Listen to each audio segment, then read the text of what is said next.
Good morning ને જય માતાજી। સવારના 8:30નો સમય થઈ ગયો છે ને આજે આપણે માંડવીના મસ્ત મજાના સુંદર મજાના હું લોકેશન બતાવીશ। મારા વિડીયોમાં એન્ડ સુધી બન્યા રહેજો। જો મિત્રો આ છે જૈન શાળા અને ધર્મશાળા, જૈનની ધર્મશાળા રોકવા માટેનું સારામાં સારું ગેસ્ટ હાઉસ છે। અને ત્યારબાદ અહીંયા આવો તો 500-600 રૂપિયાનું ગેસ્ટ ભાડું નથી હોતું, પણ અહીંયા આવો ને તો 200 રૂપિયા ગેસ્ટ હાઉસનું ભાડું છે। ને ત્યારબાદ એક પર્સનલી પોતાને રહેવા માટે એક રૂમ રહેવા મળે છે। ત્યારબાદ સુંદર મજાનું અને કુદરતી વાતાવરણ જેવું વાતાવરણ આપણે ફીલ થાય ને ત્યારબાદ આપણને લાગે રાજાનો મહેલ હોય એ રીતના ગેસ્ટ હાઉસના રૂમ પણ બનાવવામાં આવેલા છે। આપ જોઈ રહ્યા છો આ માંડવીનો સમુદ્ર છે। ત્યારબાદ આ જે માંડવીનો સમુદ્ર પાણી આવે એટલે સમુદ્ર ખાલી છે। ત્યારબાદ આ માંડવીની સમુદ્રની છે અલગ પ્રકારની આ બોટો બનાવવામાં આવે છે। જે બોટો અત્યારે છે માંડવીનું કામકાજ ચાલુ છે। જેવો 3-4 આપણે લાઈનમાં જુઓ 2 થી 3-4 બોટો છે કામકાજ બનાવવાનું ચાલુ છે। ને મસ્ત અને કુદરતી વાતાવરણ અને મસ્ત મજાનું સુંદર મજાનું દૃશ્ય અને વાતાવરણ આપણને જોવા મળે છે। ત્યારબાદ અહીં એક ફરી આવો તો માંડવીની જરૂર આવજો, મુલાકાત કરજો।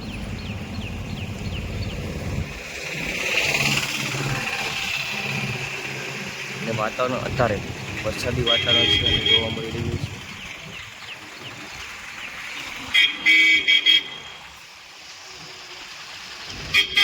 તો બધા સાથે આપણે ચા પાણી પી લઈએ, ત્યારબાદ તેની પાછા પીડું। અત્યારે આપણે પહોંચી ગયા છીએ માંડવીના બજારમાં। ત્યારબાદ આ જોઈ રહ્યા છો આ શોપનું નામ આઝાદ ચોક છે। ને માંડવીમાં રહેતા હોય તે કોમેન્ટ બોક્સમાં કે તમે આઝાદ ચોકમાં રહીએ છીએ। ત્યારબાદ સામે જોઈએ અત્યારે સવારના 9:30 અને ત્યારબાદ 9:30 ત્યારે દુકાનો બધી બંધ છે। ને ત્યારબાદ આપણે જે મેન બજારનો વાતાવરણ બહુ મસ્ત જોવા મળ્યું। ત્યારબાદ જે સામે જોઈ રહ્યા છે વલ્લભભાઈની વાડી કચ્છ માંડવીની। ત્યારબાદ આ સામે જોઈ રહ્યા છે। ત્યારબાદ સામે જો રક્ષા સ્ટેશન છે। ત્યારબાદ સામેવાળી આપણે પેલી જોઈએ તો જે મેન બજાર છે ત્યારબાદ 9:30 થયા છે ત્યારે બધી વસ્તુ અત્યારે હાલમાં બંધ છે। અત્યારે આપણે પહોંચી ગયા છે માંડવીનું જે છે એની અલગ વાડી વિસ્તારમાં પહોંચી ગયા છે। ત્યારબાદ જો આ છે દારમડી અને ત્યારબાદ જો આ જે છે વાડીનો વિસ્તાર મસ્ત મજા અને સુંદર મજાનું લોકેશન વાતાવરણ જોવા મળ્યું છે। ત્યારબાદ અહીંયા એવું છે કારણ કે આપણે અલગ થાય ને એ અલગ થાય, કારણ કે વાડી વિસ્તાર હોય ત્યાં પોતાના મસ્ત મજા સુંદર મજાના મકાન બનાવવામાં આવે છે, જે પોતે એન્જિનિયરિંગ ટાઈપમાં મકાન બનાવવામાં આવે છે। અને ત્યારબાદ અહીંયા વાડી વિસ્તાર હોય તો તે પશુપાલન અને તેવું વધારે હોય છે। ત્યારબાદ નાળિયેરી વધારે, કારણ કે આપણે જે આપણે સોમનાથની બાજુ વધારે રોપવાનું હોય એ બાજુ આ બાજુ એ વધારે નાળિયેરી પણ ઉગાડવામાં આવે છે। ત્યારબાદ અહીં જોઈએ તો મસ્ત મજાનો સુંદર મજાનો નજારો અને કુદરતી વાતાવરણ આપણે જોવા મળી રહ્યું છે। અત્યારે જોઈએ તો વરસાદી વાતાવરણ અને માહોલ આપણે એકદમ મસ્ત અને સુંદર જોવા મળી રહ્યો છે। ત્યારબાદ જોઈએ આપણે અહીંનું મકાનનું બાંધકામ બહુ મસ્ત અને સુંદર રીતે કરી બનાવવામાં આવેલું હોય છે। ત્યારબાદ જો આ છે સામે પશુપાલન હોય તે પશુપાલન કરે, ત્યારબાદ તેઓ પણ સારી ઇન્કમ કાઢે છે।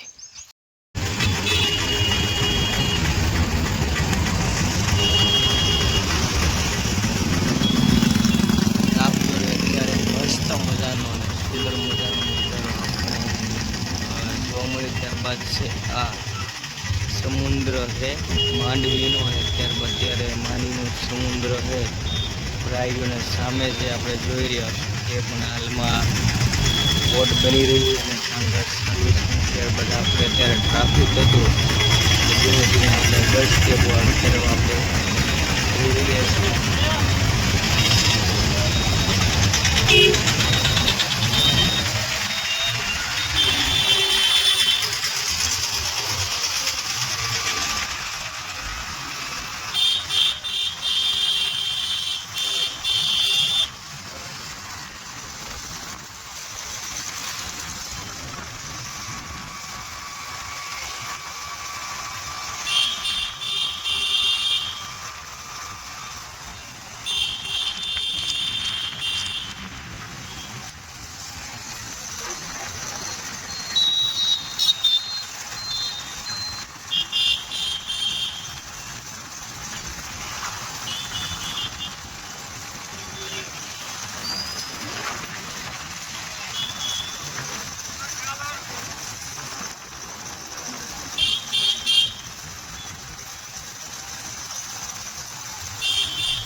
ત્યારબાદ આપણે ફાઇનલી ગાઈઝ આપણે પહોંચી ગયા છે માંડવીના ડેપો ને ત્યારબાદ આપણે જોઈ રહીશું માંડવીના ડેપો બસ પડી અને જોવા મળી રહ્યું છે કારણ કે જે નવી નવી બસ છે બધી મુકાઈ ગયેલી છે ને માંડવીના ડેપોની આ બસ આપણને જોવા મળી રહી છે.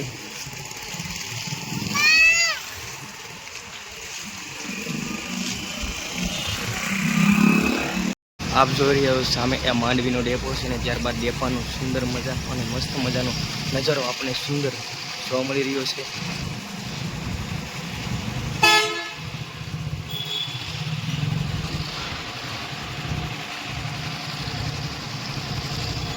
સામે છે માંડવીનો પેટ્રોલ જે માંડવીનો પેટ્રોલ પંપ છે ને ત્યારબાદ જે એસટી વાળાનો પેટ્રોલ પંપ છે ને ત્યારબાદ સામે જોઈ રહ્યા છે માંડવીની જે બસ છે તેનું વોશિંગ એટલે ધોવાની મશીન ચાલુ કામકાજ ચાલી રહ્યું છે ને ત્યારબાદ આપણે માંડવી આવો તો માંડવી બ્રિજનો હું તમને દ્રશ્ય બતાવીને છું કારણ કે મારી ઘરે ટાઈમ ઓછો એટલે હું પાછો રિટર્ન ઘરે જઈ રહ્યો છું અને કારણ કે આખરે આવીશ ત્યારે માંડવીનો આપણે બ્રિજ આખો વિડીયો ફૂલ યુટ્યુબમાં મૂકી દઈશ. મારા વિડીયોમાં એન્ડ સુધી બન્યા રહેજો.